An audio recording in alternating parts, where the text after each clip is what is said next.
a shed update, and first off, I have got to thank Elliot Brown from Fedoratron.com. He sent a box and lots of, I like to say, antiquities for the Ark itself. Some really great stuff, and I'm gonna have to do a couple of videos on it. I'm going to have to do certain things that I want to do and what I want to talk about. But first, a shed update. First up was the new saucer that you get from Polar Lights. This is the replacement saucer. This is the smoothie, which if you bought the original kit, which is, where is it? There it is. It had the in-grade panel lines on the saucer, which is, it should be smooth, but it wasn't a deal breaker. I still bought one, and of course I made mine the Constellation. But anyway, that's the club one, because it's got the fancy holographic box, and there's the standard one, which is still sealed, which I'll never open. But anyway, I'd like to have a couple more of the ones with the panel lines, because since they don't make that no more, that's going to be somewhat of a collectible item.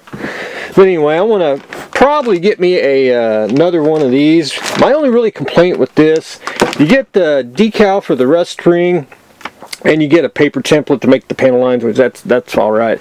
I wish you got a generic bridge, or a bridge dome, and I wish, and this is just me here, I wish you actually got a nacelle and the neck. And they technically could do it, because if you look at the way the parts are set up on the trees, they could easily rob it out of the kit and make a bag kit and make the Saladin class. I think that would be a top-notch seller for myself, because less parts, and I think it'd make an excellent conversion kit just from Polar Lights. And I think I always said, on starships, and I know the one thing they always talk about, if it says Enterprise on it, it'll sell, because that's, everyone knows what that is. No one knows about the other ships of the fleet. But I think you could actually rob.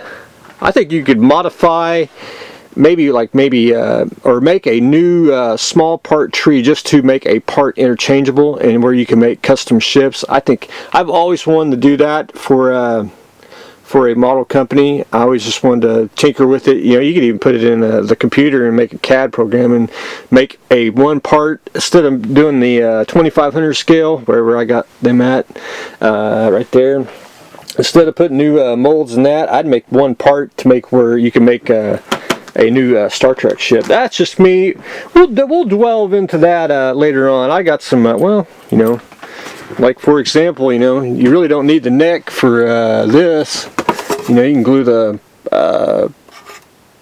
secondary hull to the saucer, and you already got the Melbourne, stuff like that. But anyway, we'll talk about that later on. In time. Up next, Venom. This is one kit. I don't think I own one. No, I'm pretty sure of it. Of course, I don't remember what I put behind there, but anyway, this is Horizon's Venom kit, 1/8 scale, and I don't get a whole lot of Horizon kits. I do occasionally see them, and usually when I occasionally see them, I pretty much buy them when I see them. I mean, you got Indy, Professor Jones Sr., probably, well, that's screaming, probably behind. I want to say I got Captain America, a few others, which I'm pretty sure they're on that shelf, I think. But anyway, great kit. I mean, I love vinyl kits, always have. And I remember my very first vinyl kit that I actually painted, and I probably cannot show you at all. Well, yeah, kinda.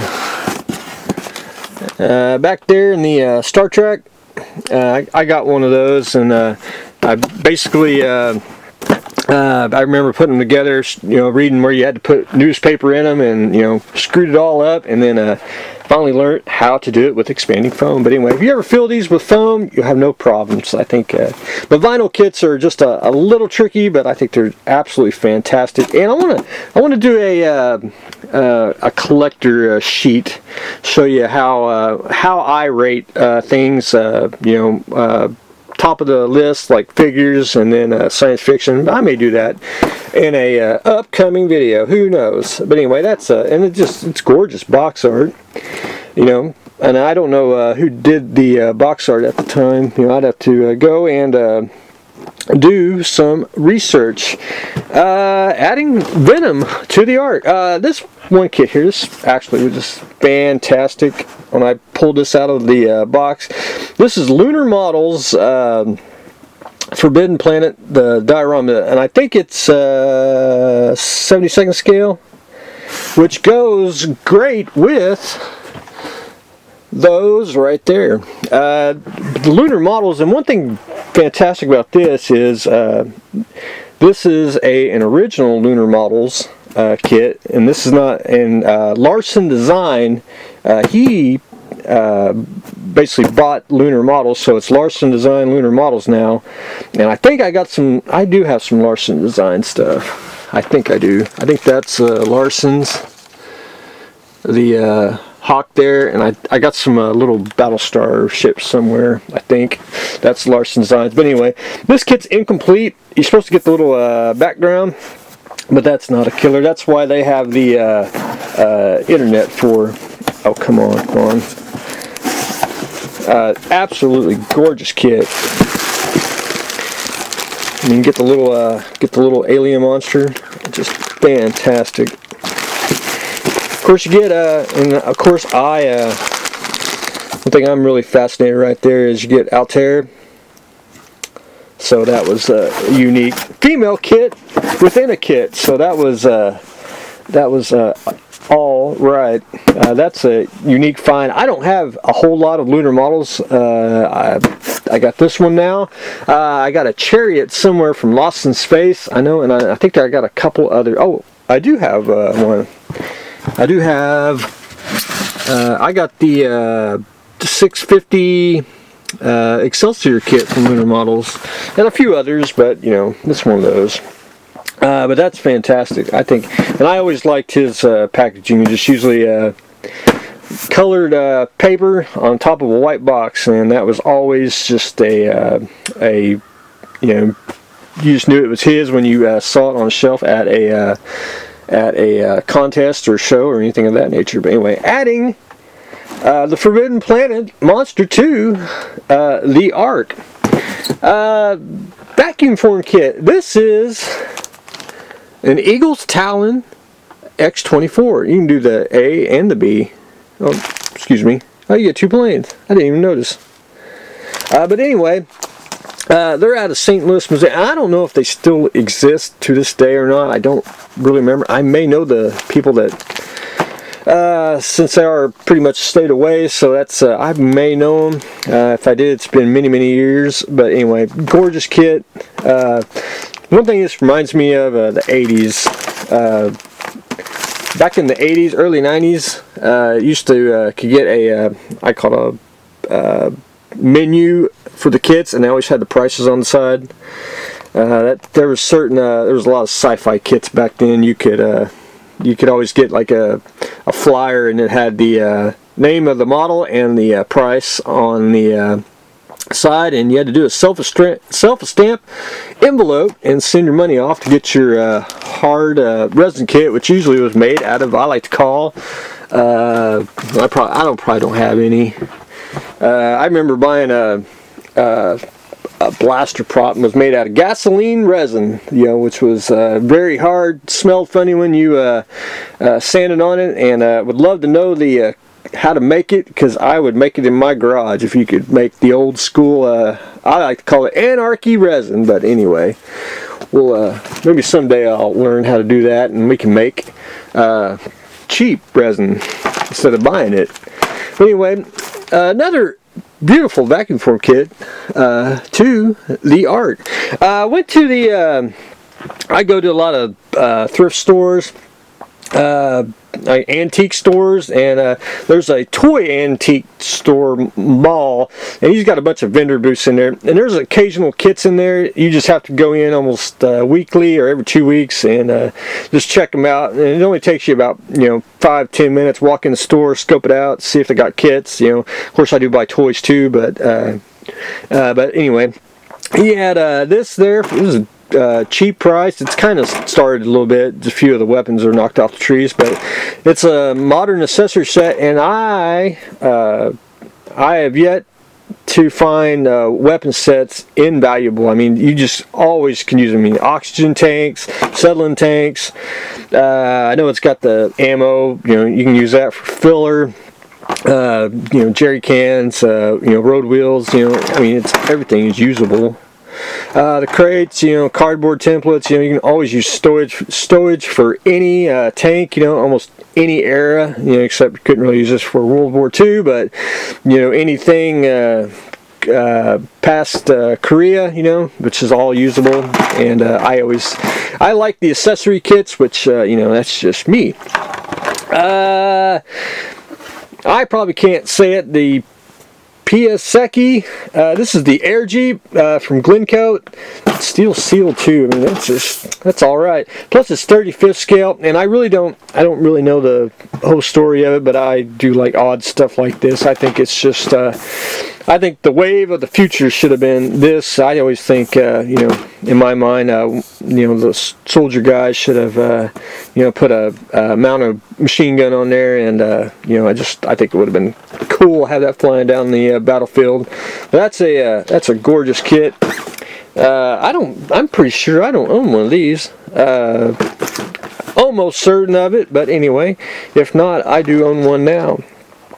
Just a fantastic model. A big fan of the odd, and so I'll be enjoy putting that in the art.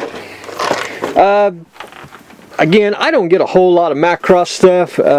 I did in the 80s, but that's only because you could, comic book stores, some hobby stores had it, comic book shops had it, and that was about the only way that you could actually get it. So when you saw it, you pretty much had to buy it.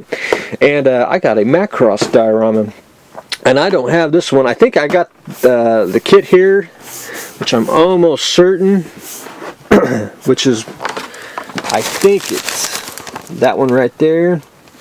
Should be identical, but you get the little diorama, which you get the Kugelwagen, the German half-track, and a lot of German stuff. But anyway, that's just pretty darn slick. And ooh,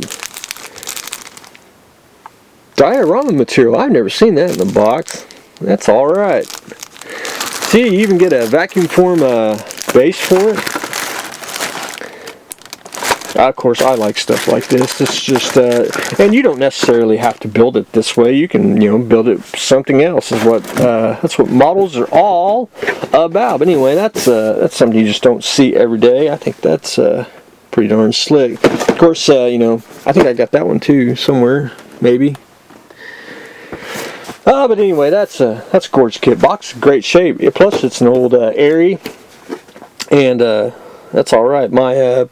My little, I like to call it the Robotech shelf here. It's kind of getting full. I'm going to have to try to wedge that in there and get that taken care of. SF3D, I actually got 3 original ones. I got the Fireball, the PKA, and a Jerry. And these are SF3Ds. These are not reissues of the MAK, which MAK is Hasegawa's, Nitto's. I don't think they say SF3D anymore. At least I don't think they do. See, like the Fledermaus there, that's SF3D. That's MAK on the Super Jerry. But anyway, this is an old, I want to say, that's basically the Fireball, but it's the reissue of the, I want to say Nitto or Wave. that took the molds and did it that way. But anyway, I am ecstatic on that, because you don't get SF3D stuff hardly anymore, and it's indistinguishable when you see it. Man, you know exactly when you see the box. It don't matter what it is. You know exactly what it is when you go and get one.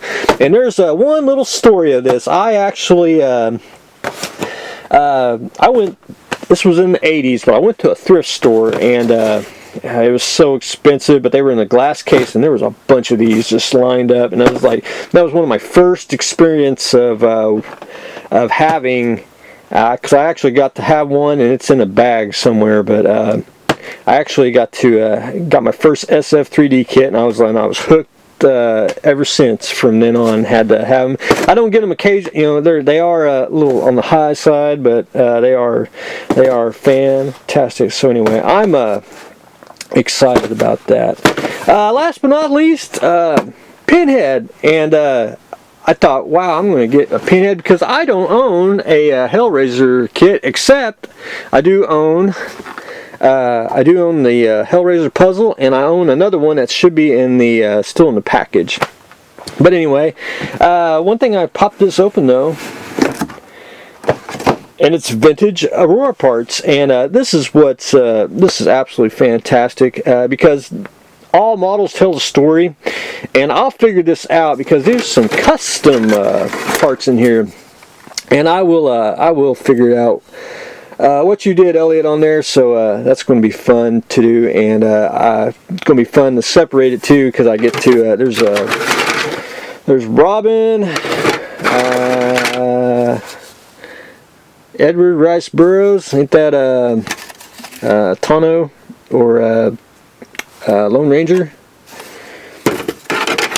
something of that nature, or close to it. That's Superboy. That should be Captain America, if I ain't mistaken. Oh, come on now. Where's the body? There it is. I'm almost certain. Nope. Where did I see it? Where did I see it? All right. The boots and the legs are Captain America, which I'm almost certain. Let me find it. Where is it? I saw it earlier. It's like Legos. There we go. That should be Captain America. Excuse me, that should be Superboy with Captain America thrown in. Of course, the Hulk legs and the bell ringer, part of the Lion, which I don't know if I have one. I want to say Tarzan. But anyway, I'm going to look, it'll take me a little bit, but I can't wait to go through it and sort it out. So we got a Hellraiser box with Aurora parts, so that's fantastic. Anyway, who knows, I'll probably get me a Hellraiser someday, and now I have the box to put it in, but I cannot thank you enough on the parts there. I think that is absolutely fantastic. And again, I have yet to find a model that cannot be used. But anyway, that's what I've got going today. I thought that was a little bit long. I got to thank Elliot Brown from Fedoratron.com. Thank you so much. It's just it's absolutely fantastic. But anyway, that's and I'm gonna probably do a couple more. I got some UFOs to talk about. I've got X-Wings, which Rogue One's coming up, so we'll discuss that in detail. But anyway, that's what I have got going on today. We're adding a lot of goodies to the art. So stay tuned for the next exciting episode.